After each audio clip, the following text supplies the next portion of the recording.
करता हूं समय नहीं है। ये जरूर है कि अभी जो गुरु मिला है इस पल में वो बाद में मिले। ये जरूर नहीं है कि अभी जिस गुरु से तुम दीक्षा प्राप्त कर रहे हो आगे भी तुम प्राप्त करते रहोगे।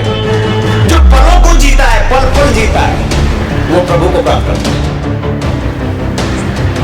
पल पल को जो जी लेता है, प्रेम में जो पल पल जो प्रेम में रहता है, किसी मंत्र की जरूरत नहीं होती, किसी तंत्र की जरूरत नहीं होती।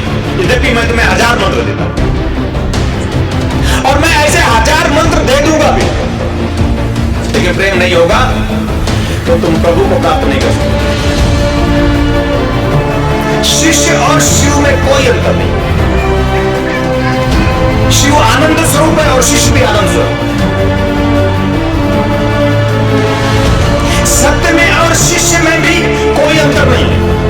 सत्य सदा एक रस आनंदित है और शिष्य भी सदा एक रस आनंद रस से भरा है।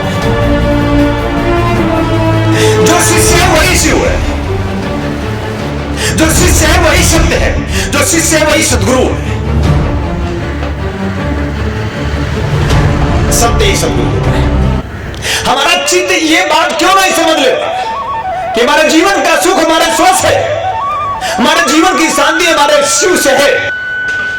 जीव ये समझ जाए शिष्य बन जाएगा। अब 24 घंटे में एक बार भी ये जीव ये चिंतन नहीं करता। कुछ समय की मुलाकात है हमारी और तुम्हारी, कुछ समय मिले, 2 दिन बहुत नहीं होते और 2 दिन में भी तुमने कितना समय नष्ट किया है। तुम सब परिवार उपस्थित नहीं हो सकते। तुम आयोजक को अपने आप में पूरी तरह संपूर्णता से तुम उल्लास से उमंग से आकर के तुम अपने श्री गुरु चरण में आनंद नहीं मना सकते। आयोजक हो, आगे हो, आगे चलना है, आगे बढ़ना है।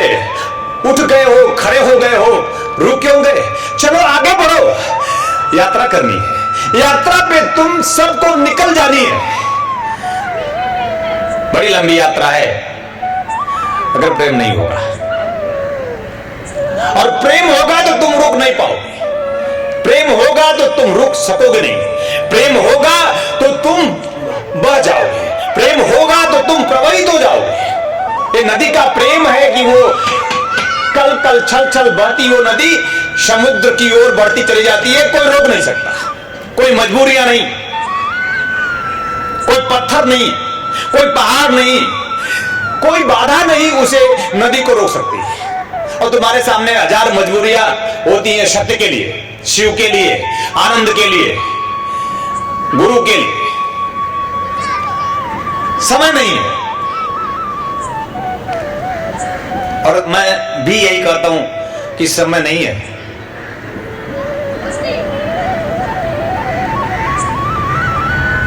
मैं भी यही कहता हूं समय नहीं है। ये जरूर है कि अभी जो गुरु मिला है इस पल में वो बाद में मिले। ये जरूर नहीं है कि अभी जिस गुरु से तुम दीक्षा प्राप्त कर रहे हो आगे भी तुम प्राप्त करते रहोगे। ये कोई निर्धारित नहीं कर सकता। इसीलिए शिष्य कहता है, गण कहता है, संपूर्णता में पहुंचा वो हर एक व्यक्ति तो कहता है कि हर पलों का सदुपयोग करो, हर पलों में चैतन्य रहो, हर पलों को जी लो। जो पलों को जीता है, पल पल जीता है, वो प्रभु को प्राप्त करता है। पल पल को जो जी लेता है, प्रेम में जो पल पल जो प्रेम में रहता है, किसी मंत्र की जरूरत नहीं होती, किसी तंत्र की जरूरत नहीं होती। यद्यपि मैं तुम्हें 1000 मंत्र देता हूं और मैं ऐसे 1000 मंत्र दे दूंगा भी, लेकिन प्रेम नहीं होगा तो तुम प्रभु को प्राप्त नहीं कर सकोगे। प्रेम बिन प्रभु मिलता ही नहीं, प्रेम बिन आनंद मिलता नहीं, प्रेम बिन तृप्ति मिलती नहीं, प्रेम बिन संतोष मिलता नहीं, प्रेम बिन सुख मिलता नहीं, और प्रेम ही है नहीं। और प्रेम तब होगा जब तुम संकल्प लेकर के संपूर्णता के साथ उसकी तरफ उन्मुख हो जाओगे, दृढ़ निश्चय कर लोगे कि जीवन मिला है तो इस जीवन की सार्थकता को हमें सिद्ध करनी है। जीवन मिला है तो जनता के साथ, ज्वलंतता के साथ मुझे जिंदगी जीनी है। अगर शिष्य तंत्रमय हो तो उसे ये एहसास होता कि जहां पे भजन और प्रवचन और पूजन होते हैं वहां पे भोजन नहीं बनता, और तुम्हारे सिर पे सिर्फ भोजन सवार है, भजन तो है नहीं। शिष्य तंत्र में नहीं, शिष्य व्यवस्था में नहीं, शिष्य स्वस्थ नहीं, शिष्य शांत नहीं, शिष्य श्रम में नहीं, शिव तंत्र में नहीं। शिष्य और शिव में कोई अंतर नहीं है। शिव आनंद स्वरूप है और शिष्य भी आनंद स्वरूप है। सत्य में और शिष्य में भी कोई अंतर नहीं है। सत्य सदा एक रस आनंदित है और शिष्य भी सदा एक रस आनंद रस से भरा रहता है। जो शिष्य है वही शिव है, जो शिष्य है वही सत्य है, जो शिष्य है वही सद्गुरु है। सत्य ही सद्गुरु होता है।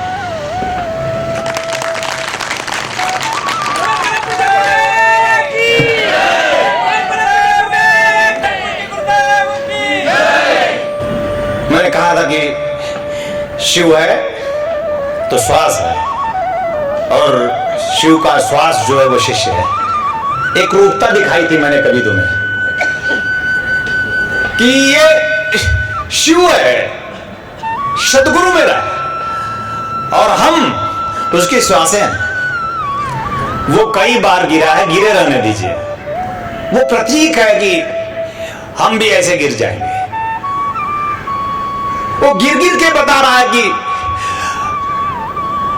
हम गिर जाएंगे एक दिन, हम ढह जाएंगे एक दिन, समाप्त हो जाएंगे एक दिन, उपलब्ध हुए बिना समाप्त हो जाएंगे। स्व को, सुख को, शांति को, समृद्धि को, तो मनुष्य होने पर धिक्कार हो जाएगा।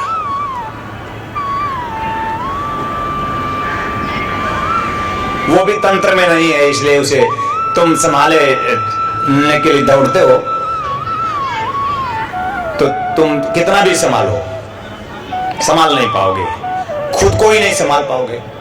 खुद को ही कोई नहीं संभाल पाता तो दूसरों को कैसे संभाल सकता है? जो खुद स्व में नहीं, जो खुद शांति में नहीं, जो खुद अपने आनंद में नहीं, वो दूसरों के सुख का कारण कैसे बन सकता है? और तुम हमेशा दूसरे से सुख चाहते हो। तुमने हमेशा दूसरों से चाहा है दुखी हो, तुमने हमेशा दूसरों से चाहा चिंतित, परेशान हो, मृत तुल्य जीवन जी रहे हो, अपने आप में समाप्त हो। और मैं कहता हूं कि तुम सिर्फ अपने आप से चाहो, और चाहो भी तो सिर्फ स्व चाहो।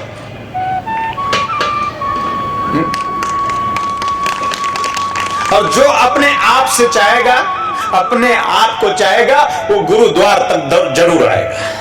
जो अपने आप को चाहेगा, अपने सुख को चाहेगा, अपनी शांति को चाहेगा, और सचमुच अपने आत्म समृद्धि से भरपूर होना चाहेगा, वो अवश्य में सदगुरु द्वार तक जरूर आएगा। क्योंकि जीवन का सत्य, जीवन का स्नेह, जीवन का प्रेम सिर्फ एकमात्र सदगुरु ही है। द्वार है वो साधन भी, और वो अपने आप में साध्य भी। सदगुरु ही एक ऐसी शक्ति है, ऐसी क्षमता है कि जो साधन है उस पर सवार होकर उस साध्य तक तुम पहुंच सकते हो सहज ही। मिला अविनाशी। जरूरत पड़ेगी, फिर मैं कह रहा हूं, श्रद्धा से, विश्वास से भरपूर एक शिष्य की।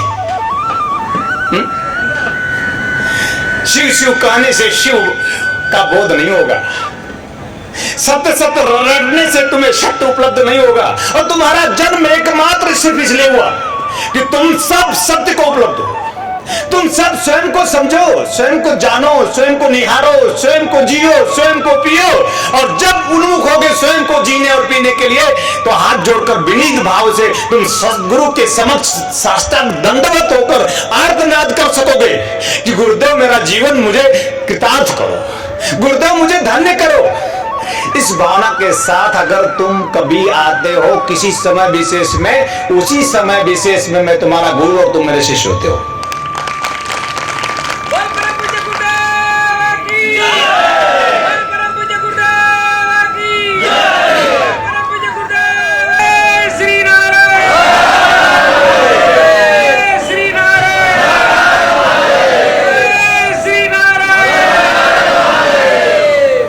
देता हूं कि शिव शक्ति महोत्सव के पूर्वार्ध बेला में, इस संध्या बेला में, पावन बेला में, पवित्र बेला में, अपने आप में चैतन्य बेला में, अपने आप में ब्रह्मांडमय बेला में मैं आप सबको आशीर्वाद देता हूं कि आप सब शिष्य बन सके।